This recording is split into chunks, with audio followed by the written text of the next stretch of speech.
তো আপনারা যদি আমার আগের ভিডিও দেখে থাকেন, আমি আগের একটা ভিডিও করেছিলাম আসলে মেডিসিনে কি অটিজম সুস্থ হয় বা এডিএইচডি সুস্থ হয় কি না। তো সে বিষয়ে কিন্তু আমি পুরো ভিডিওটা করতে পারিনি, কেননা আমার আসলে পুরো ভিডিওটা করা হয়নি। আজকে আমি বাকি কথাগুলো এখানে শেষ করতে চাচ্ছি। তো আমি যেটা বলতে চেয়েছিলাম যে মেডিসিনে কি অটিজম সুস্থ হয় কিনা না, বিজ্ঞানিকভাবে এখনও এই পর্যন্ত কোনো প্রমাণিত নয় যে অটিজমের কোনো নির্ধারিত মেডিসিন আছে যেটাতে অটিজম এডিএইচডি বা কোনো রোগ এরকম এখন পর্যন্ত ট্রিটমেন্ট বের হয়নি। বাট বিজ্ঞানীরা এখন এটা নিয়ে গবেষণা করছে। তবে হ্যাঁ, এ বিষয়ে একটা নিশ্চিত দিয়েছে বিজ্ঞানীরা, চিকিৎসা বিজ্ঞানে, যে থেরাপির মাধ্যমে দৈনন্দিন জীবনে অনেকটাই সহজ হয়ে যায় ওদের চলানো বা স্বাভাবিক জীবনে ফিরিয়ে আনা, অনেকটাই সহায়ক হয় থেরাপি। প্রত্যেকটা ডক্টর কিন্তু আপনারা যদি দেখে থাকেন, এই ধরনের ডেভেলপমেন্ট চ্যালেঞ্জের নিউরোলজি যে ডক্টরগুলি আছে সবাই কিন্তু একই সাজেস্ট করে যে আপনারা থেরাপি করান।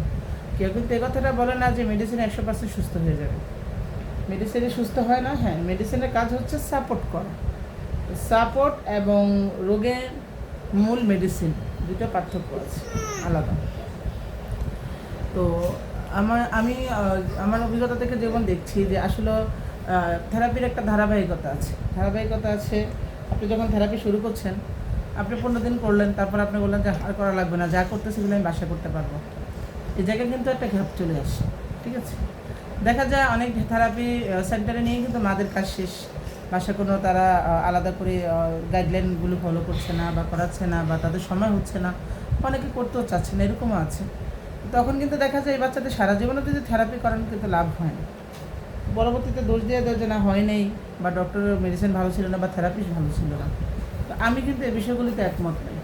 কেন নই? আমি 3 বছর যাবৎ এই জার্নিটা করছি, আমি আমার ছেলে থেরাপি করাচ্ছি। আমি যখন ওকে নিয়ে এটা শুরু করেছিলাম, তখন কিন্তু আমি একদম জিরো থেকে শুরু করেছিলাম। জিরো, শূন্য। ওকে, শূন্য থেকে শুরু করেছিলাম, কিন্তু এখন আলহামদুলিল্লাহ আমার ছেলে কথা বলছে। 1 বছর যাবত আমার ছেলে এখন কথা বলছে, মা বাবা আমাকে এটা দাও, ঘুরতে যাব, আমি এটা খাবো, আমাকে আম দাও, বা আমাকে বাইরে নিয়ে যাও। আমাকে বাইরে গেলে দেখা যায় একটা খেলনা যদি সে দেখে, সে কিন্তু এই জিনিসটা চায়, যেটা ওর পছন্দ। বেলুন, ফ্যান, এই টাইপের খেলনাগুলি কিন্তু আমার থেকে এখন মুখ ফুটে চাইতে পারে। আগে হয়তো কী করতো, আগে তার আচরণগুলো ছিল এরকম যে তার কিছু চাহিদা হলে সে কান্না করতো, আমার মুখের দিকে তাকাতো, পাগলামি করতে চাইতো, অনেক সময় দেখা যায় চিৎকার করতে চাইতো। কিন্তু সে কিন্তু তার ওই মানে মুখের যে মানে ভিতরে যে আবেগ, সেটা কিন্তু সে ভাষা আনতে পারতো না। কিন্তু এখন আমার ছেলে কিন্তু অনেকটাই যখন মুখে বলতে পারছে, তখন কিন্তু তার ওই আচরণগুলি কিন্তু অনেক কমে গেছে আলহামদুলিল্লাহ। সে এখন মেন্টাল ডাউনের মতো এরকম কোনো আচরণ এখন বর্তমানে করছে না। তো এখন দেখা যাচ্ছে যে ও যখন এই বাচ্চাদের আবেগগুলো কাজ করে বা তারা সেটা মুখে বলতে পারে, তখন কিন্তু তাদের আচরণ অনেক কমে যায়। তো ওদের কিন্তু আচরণ, হাইপার অ্যাক্টিভিটি, কান্না, উত্তেজনা সব কিছুর পিছনে কিন্তু তাদের না পারগতা একটা অভিমান থেকে এটা তৈরি হয়। আমাদের থেরাপিদের কাজ হচ্ছে কি জানেন? থেরাপিদের কাজ হচ্ছে তাদের সে না পারা কথাকে তারা সঠিক লাইনে বোঝানোর জন্য চেষ্টা করে। যেমন অকুপেশন থেরাপিতে তারা স্কুলিং, বাচ্চাকে শিক্ষা দক্ষতা বা কাপড় পরানো থেকে শুরু করে, ব্রাশ করা থেকে শুরু করে, স্কুলিং ভবিষ্যতে কী করবে, লেখাপড়া কী করবে, প্রত্যেকটা জায়গায় হাইপার অ্যাক্টিভিটি কমানোর জন্য আমাদের কী করা প্রয়োজন, প্রত্যেকটা জায়গায় কিন্তু তারা গাইডলাইন করছে। তো দেখা যাচ্ছে আপনার কারো দেখা যাচ্ছে 45 মিনিট বা আধা ঘন্টা, একটা বাচ্চার আধা ঘন্টা 45 মিনিটে কিন্তু তাকে সুস্থ করা সম্ভব নয়, তার পরিপূর্ণ চাহিদা পূরণ করা সম্ভব নয়। তো সেক্ষেত্রে কী করতে হয়, 24 ঘন্টা যে ডিউটিটা আমরা মারা করি, আমাদের উপরেই কিন্তু সেটা লাগু হয়। হ্যাঁ, আমাদের ওনারা যে গাইডলাইনটা দেয়, আমাদের কিন্তু সেটা নিষ্ঠার সাথে করতে হবে। তো আমাদের মাদের একটা স্বভাব আছে কি জানেন, আমরা অধৈর্য হয়ে যাই। যেমন আমরা 15 দিন করে আর ভালো লাগতেছে না, হচ্ছে না, আমি এত চেষ্টা করাচ্ছি, কেন হচ্ছে না, এখনও হচ্ছে না, আর করাবো না, আমি কেন এরকম বাচ্চা হলো, কেমন হলো, কেন কেন কেন এরকম, এই কেন কেন করতে করতে আমরা যে একটা ফিউচারে যে বাচ্চাটা সুস্থ হতে পারে সে জায়গাটা যে আমরা আরও পিছিয়ে দিচ্ছি, আমরা কিন্তু সেটা অনায়াসে বুঝতেই পারি না। আবার অনেক মারা আছেন বাচ্চাদেরকে মারধর করেন, জিদ করেন, বকা দেন, বা তাদের সাথে রুট ব্যবহার করেন। অনেক সময় দেখা যায় যে মারা নিজের কাজে ব্যস্ত থেকে বাচ্চাদের কিন্তু আলাদা মানে একটা সাইড করে দেয়। তো ওরা কিন্তু কখনোই কিন্তু সে কমিউনিকেশন করতেছে না, কিন্তু এই বাচ্চাদের কিন্তু মূলতই যে ট্রিটমেন্টটা প্রয়োজন সেটা হচ্ছে কমিউনিকেশন। আর সেই কমিউনিকেশনটা শুরুই হয় ঘরের সদস্য দিয়ে, বিশেষ করে মাদের দিয়ে। বাচ্চারা যদি মাদের সাথে বর্নিং ঠিকমতো না হয়, বন্ধুসুলভ আচরণ ঠিকমতো না হয়, তখন কিন্তু বাচ্চাগুলো শিখার অনেকটা ধাপ পিছিয়ে যায়, তারা কিন্তু আগ্রহ হারায়, তারা কিন্তু আস্তে আস্তে না শেখার ধাম থাকতে থাকতে থাকতে একটা সময় শেখার আগ্রহী সম্পূর্ণ হারিয়ে ফেলে। তখন আমরা মারে কী বলে, আমরা চেষ্টা করেছি, হয়নি। বাট আমি আমার লাইফ থেকে, আমি জিরো থেকে আমি আমার সন্তানকে এতটুকু আনতে পেরেছি, তাই আমি নিজের হৃদয় থেকে ট্রাস্ট করে বলতে পারি যে হ্যাঁ, একটা আমার ধৈর্য, পরিশ্রম, ভালোবাসা এবং থেরাপিস্টের সহায়ক এবং মেডিসিনের সাপোর্টে একটা শিশু যদি 100%ও না হয়, অন্তত কোনো কোনো ক্ষেত্রে সেই 80%ও কিন্তু হচ্ছে, যদিও 100% হচ্ছে না, কিন্তু 80% হচ্ছে। কিন্তু যে বাচ্চারা 50% বা 40%ও হচ্ছে না, সেখানে কিন্তু অবশ্যই কিছু না কিছু গ্যাপ আছে। আমি এটা বলছি না যে সব মায়েরা খারাপ, সব মায়েরা ধৈর্য নিয়ে করছেন না, আবার অনেক বাচ্চা দেখা যায় অনেক ক্রিটিক্যাল অবস্থা থাকে যারা আসলে মুভ করতে পারে না। কিন্তু এডিএইচডি যে জিনিসটা, সেটা কিন্তু অনেকটাই ম্যানেজেবল, বা অটিজম যেটা, সেটা একটা রুটিনে করা যায়, এটা কিন্তু চেষ্টা করা যায়। যেমন আপনাকে আমি যদি একটা এক্সাম্পল দিই, 1 ঘন্টায় আপনি একটা বাচ্চাকে যেমন আমাদের একটা স্বাভাবিক বাচ্চা, যেমন আমার 4টা মেয়ে আছে, আমি কিন্তু তাদের সাথে যেভাবে আমার জীবনটা জার্নি করেছি, যেমন আমি যদি ওকে একটা জিনিস একবার শিখাই, দেখা যায় সে একবার এটা ফলো করতে না পারলো না, 2বার শিখালাম, 2বার বা 3বারের সময় সে কিন্তু এটা ক্যাচ করে ফেললো। যেমন আমার ছোটো মেয়েটা 14 মাস বয়স, সে কিন্তু 1বার 2বার দেখালে কিন্তু সেই জিনিসটা সে ফলো করে নিতে পারে, বা সেকেন্ডবার সে ওটা রিপিট করতে পারে। আর অটিজম এডিএইচডি থাকা, চ্যালেঞ্জে থাকা যে বাচ্চাদের, তাদের সিস্টেমটা কী, তারা কিন্তু 1বার 2বারে সেই জিনিসটা তাদের ভিতরে আসে না, তাদের ব্রেনগুলো, মস্তিষ্কগুলো অন্যভাবে প্রতিক্রিয়া নেয়।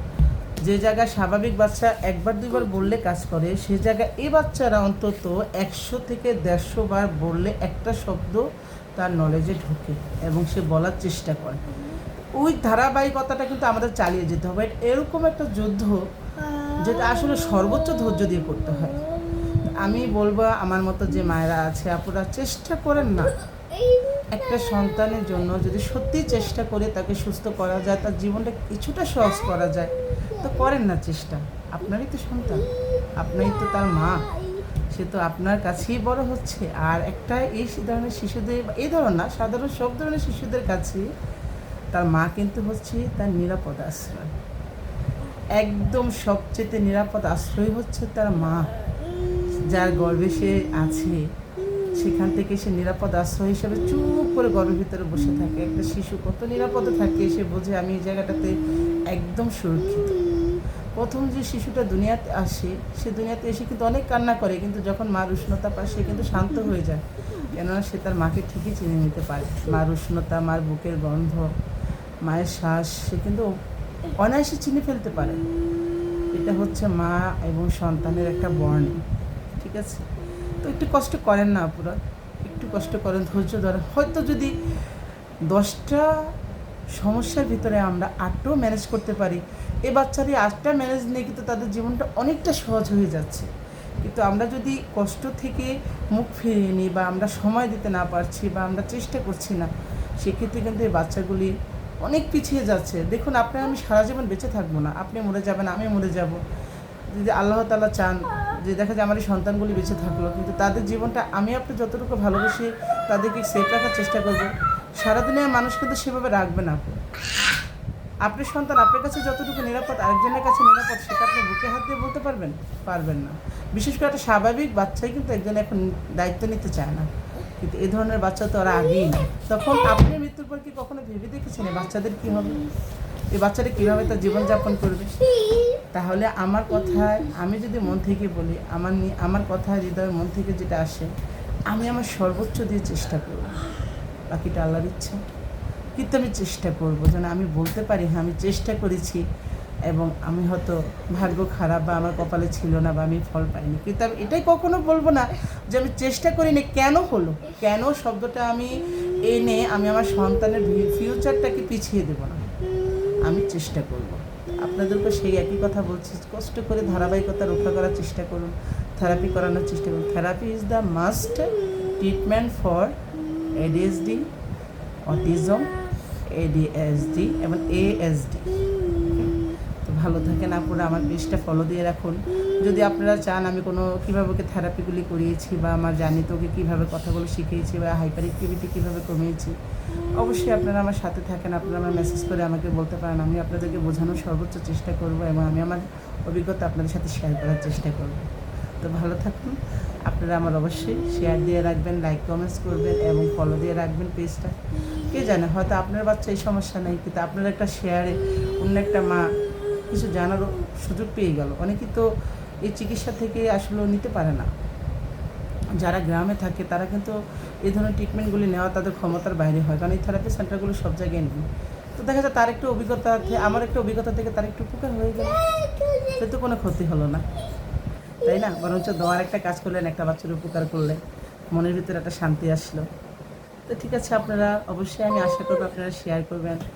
আপনাদের মূল্যবান কোনো মতামত থাকলে আমাকে কমেন্টসে জানাবেন এবং আমার পেজটা অবশ্যই ফলো দিয়ে রাখবেন। আসসালামু আলাইকুম।